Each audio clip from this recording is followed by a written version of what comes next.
Hey y'all, you're watching Portie's Garage. Today I'm going to be doing a little bit of front end work here on the Falcon. My plan is the Falcon, I'm going to totally disassemble it, break it down to nothing.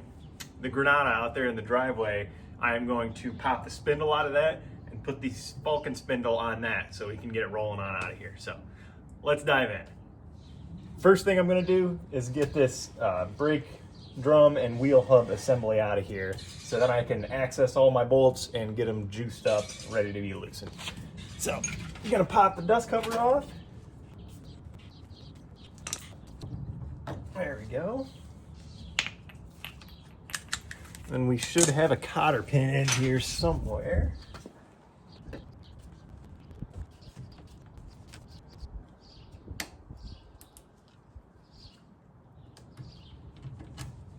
There we go. We'll have a little cover in here. If I can get something on it. This makes it better.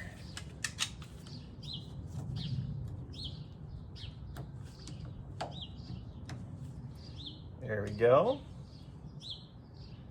And then the bolt itself, not going to be super tight. I can actually just take it off with my hand.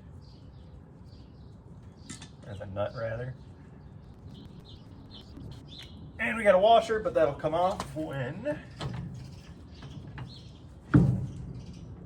Oh, and the bearing. Alrighty. There we go. First step. Now, start juicing my bolts.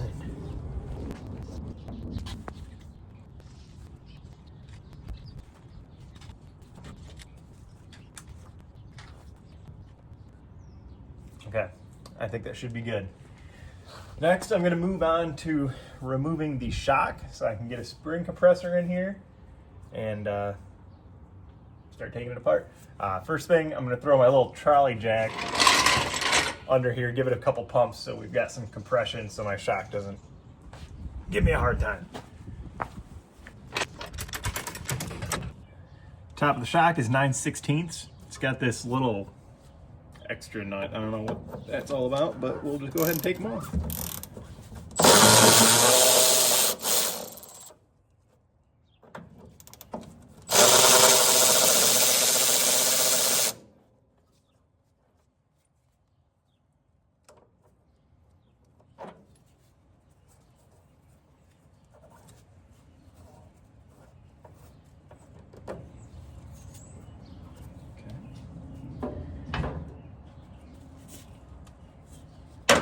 And then the nuts holding the top of the, don't really know what that's called, shock assembly thing. These are 1/2 inch, so I'm going to head pop these off too.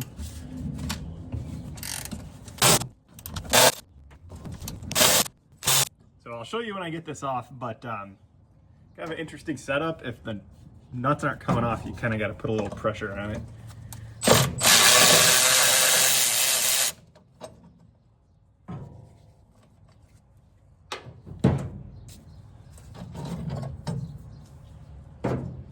So basically there's just a slot right in here, and these bolts, it's like a carriage bolt.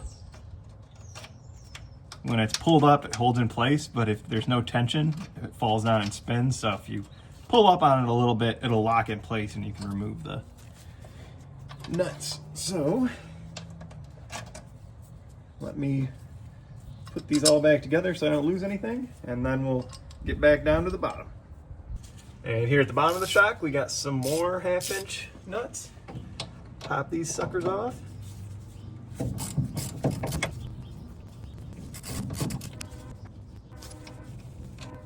And I'm gonna have to get some extensions going on to get this back guy.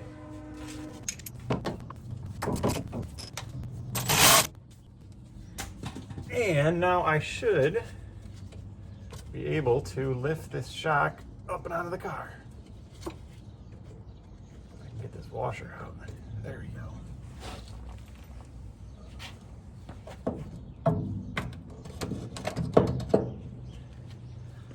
There we go. We're cruising along. Now let's get, let's start Oh, I know exactly what I'm gonna do. Remove the tie rod end so I can get this baby wiggling and jiggling. Another 9/16.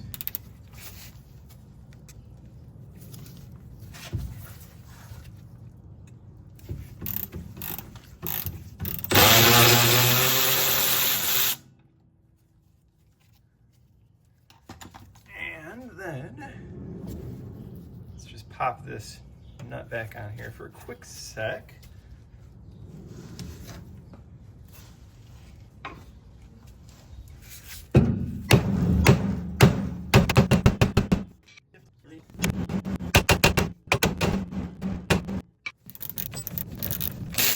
Because I'm not trying to save this, so we don't need to worry about mushrooming it out.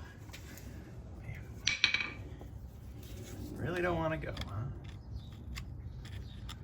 We have ways of making you talk. There we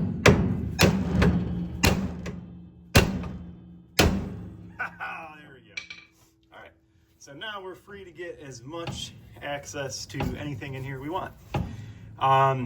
Since I hate them so much, let's start doing these cotter pins and see if we can get these ball joint nuts loose.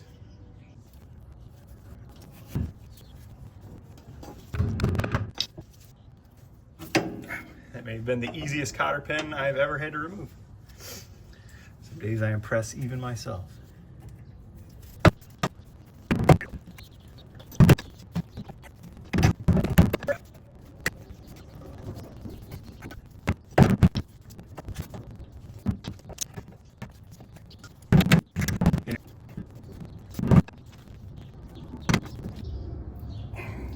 There we go.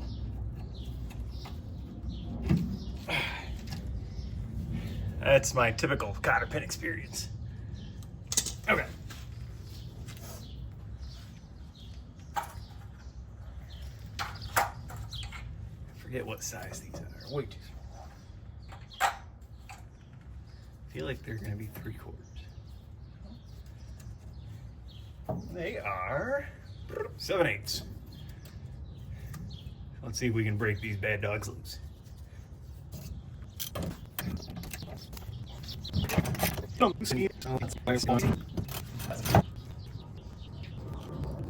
Alrighty, we're cruising along. Let me see if I can get this brake line out of here, and we'll keep on keeping on.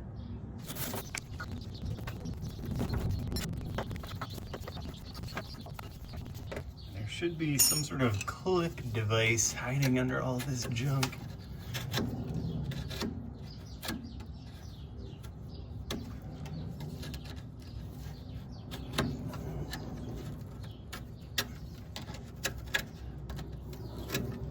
Oh, would you look at that? There's actually some brake fluid in this one.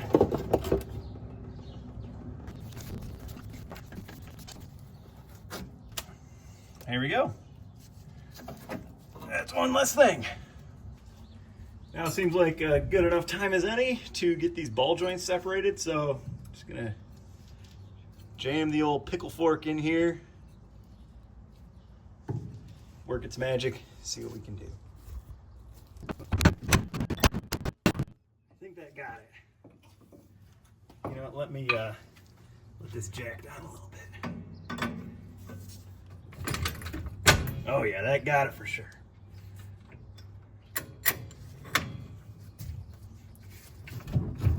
Now come out, buddy, you still got work to do. Okay, yep, so we're good. See how the spindle raised up to where my nut was, so we're good there. Let's get this upper out.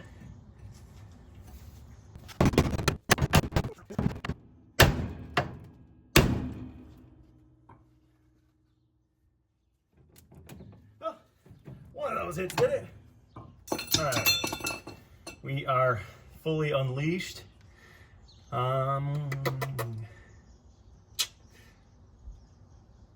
Let's get this spring compressed before I go any further.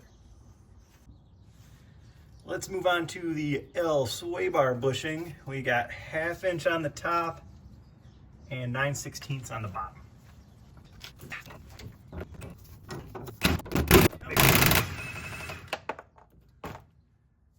What would we do without impacts? Now let's get this guy off. I believe this is called a lower control arm support or something like that. And we've got 11/16 nuts on the bottom.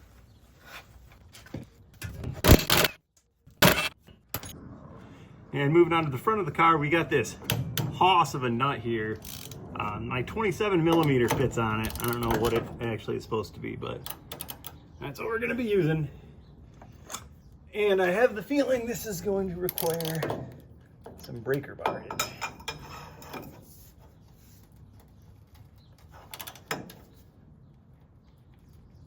There we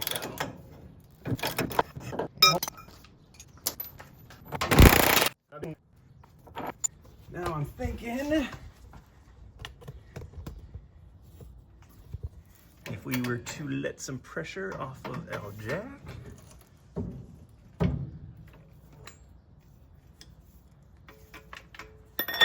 Might need to hit it with a hammer, but should be able to get this sucker out.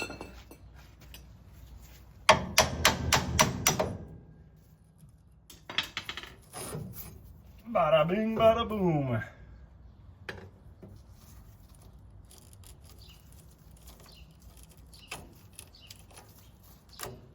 Alright, let's put my hardware back on.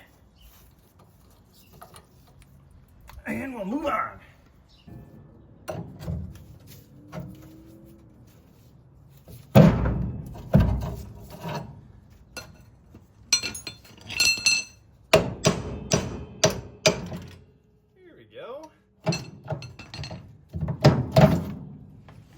All right, spindle's out.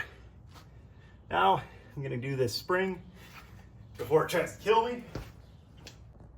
All right, now that I've got everything out of the way, my spring compressed, I'm gonna come up here in the engine bay and take off these two bolts. I already started working on it. This one I did have to remove some fuel lines to get to, but this is gonna let the upper control arm drop down free, and then I will safely and slowly unpressurize the spring. Let's see what happens.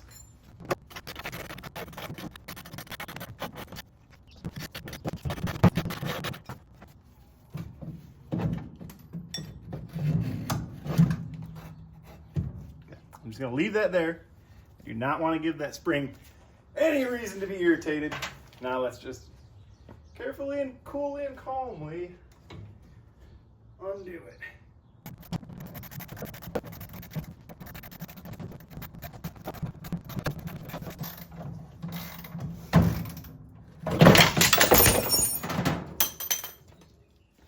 And there she blows. A little messier than I was hoping, but it's out.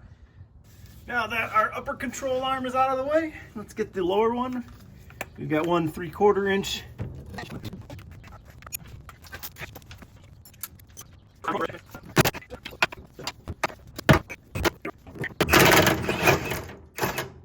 There we go.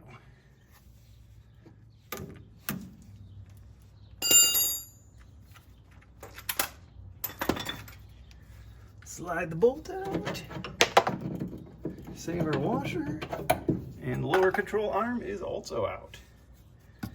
What do we got left? Inner tie rod, and I guess I could take the sway bar out too. That wouldn't hurt nothing.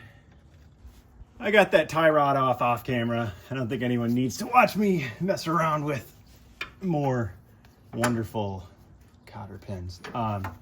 Last is this sway bar. We got a 9/16 inch bolt head paired with a 9/16 inch nut. So let's see what we can do here.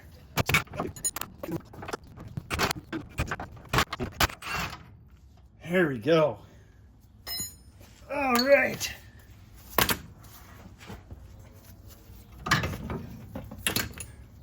Sway bar released. And there we have it. She is totally stripped on down. Next, I'm going to be doing something very similar to the Granada. I actually already did it on the passenger side here, but stripping down everything, not completely, just enough to get that spindle off. replace the spindle with the old Falcon one. And then some one of those we buy junk car guys can have a fun time loading this up into the trailer. Here is the Granada spindle, by the way. The only cause for concern is this is the Granada outer tie rod. Here's the Falcon inner tie rod.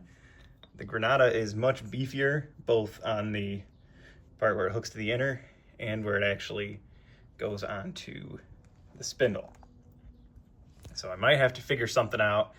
I don't know if I can get these threads on that or this head on this or something, but I'll figure that out later.